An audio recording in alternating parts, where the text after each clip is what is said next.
नमस्कार मंडळी, कविता किचन आणि ब्लॉग मराठीमध्ये तुमचं सर्वांचं पुन्हा एकदा खूप स्वागत आहे. तर बघू शकता आज मी तुमच्यासाठी घेऊन आली आहे महाशिवरात्री स्पेशल साबुदाणा खिचडी, जी अगदी मोत्याच्या दाण्यांसारखी मऊसूत आणि अगदी मोकळी मोकळी अशी झालेली आहे खिचडी. तर नक्की एकदा ट्राय करून बघा मित्रमैत्रिणींनो. बघू शकता तुम्ही व्हिडिओमध्ये की आपली खिचडी किती छान अशी बनून तयार झालेली आहे. तर आपण ही खिचडी कशी बनवायची, तर चला आता आपण व्हिडिओला सुरुवात करणार आहोत. तर इथे मी अर्धा किलो इतके साबुदाणे घेतलेले आहेत आणि ते मी रात्रीच भिजवून ठेवलेले होते. म्हणून ते खूप छान असे भिजतात पण आणि मऊसूत तयार होतात. तर बघू शकता रात्री आपल्याला 12 तासपर्यंत भिजून घ्यायचे. तर बघू शकता व्हिडिओमध्ये की किती छान असे फुलून आणि भिजून तयार झालेले आहेत. तर ह्याची आता आपण खिचडी बनवणार आहोत. तर इथे मी एका प्लेटमध्ये साबुदाणे आपल्याला बनवायचे आहे तेवढे काढून घेतले. इथे 2 बॉईल बटाटे कट केलेले आहेत. इथे थोडंसं जिरं घेतलेलं आहे मी आणि इथे 2-3 हिरव्या मिरच्या कट करून घेतल्या. इथे थोडंसं शेंगदाण्याचं कूट घेतले.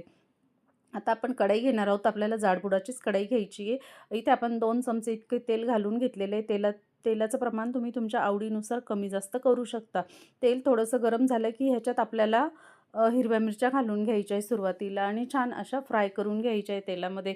त्या छान फ्राय झाल्या की मग इथे आपल्याला जे जिरं घेतलेलं आहे ना, तर जिरं घालून घ्यायचं आहे. जिऱ्यामुळे आपल्या खिचडीची चव खूप छान येते आणि सुंदर बनून तयार होते. तर एकदा नक्की ट्राय करून बघा. आणि आपण इथे बॉईल बटाटे कट करून घेतलेले आहेत. तर तुम्हाला आवडत असेल तर तुम्ही कच्चे बटाटे बारीक चिरून सुद्धा घालू शकता. पण माझ्याकडे बॉईल बटाटे पण होते, तर मुलांना आवडतात म्हणून मग मी ते कट करून घातलेले आहेत. तर बघू शकता तुम्ही व्हिडिओ पूर्ण बघा, स्किप न करता. आता जे साबुदाणे छान असे मोत्यासारखे मोकळे-मोकळे मऊसूत असे तयार झालेले आहेत ना, ते आपण फोडणीमध्ये घालून घेणार आहोत.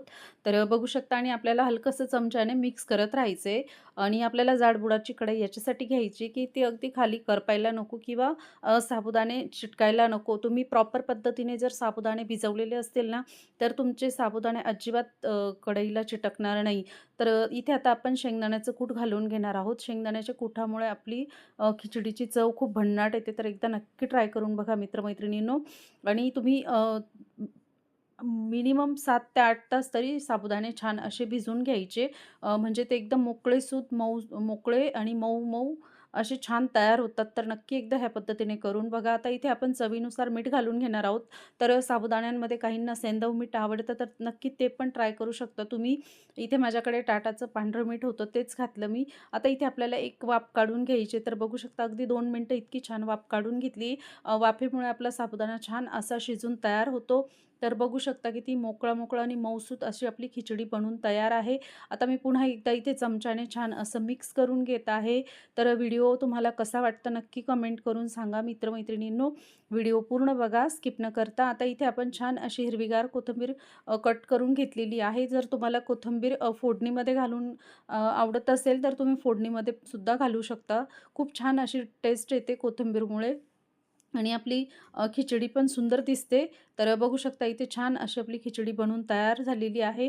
आता इथे मी पुन्हा एकदा चमच्याने छान असं मिक्स करून घेत आहे आणि तुम्हाला माझे व्हिडिओज कसे वाटतात नक्की मला कमेंट करून सांगा मित्रमैत्रिणींनो. आता पुन्हा आपल्याला हे छान असं मिक्स करत राहायचे, कारण ती कढईला चिटकायला नको म्हणून. आणि जर तुमचा साबुदाणा प्रॉपर व्यवस्थित सेट झालेला असेल ना, तर अजिबात कढईला चिटकत नाही आणि अगदी तुम्ही 2-3 तासात बनवणार तर तो चिटकतो. तर बघू शकता आपली छान मऊसूत मोकळी मोत्याच्या दाण्यांसारखी खिचडी बनून तयार आहे साबुदाण्याची. तर नक्की एकदा ह्या पद्धतीने ट्राय करून बघा मित्रमैत्रिणींनो. व्हिडिओ पूर्ण पाहिल्याबद्दल तुमचं सगळ्यांचं मनापासून धन्यवाद आणि असंच प्रेमाने आशीर्वाद राहू द्या. बघू शकता मी चमच्याने पण दाखवते आहे इथे की किती छान अशी आपली खिचडी बनून तयार आहे. तर नक्की करून बघा.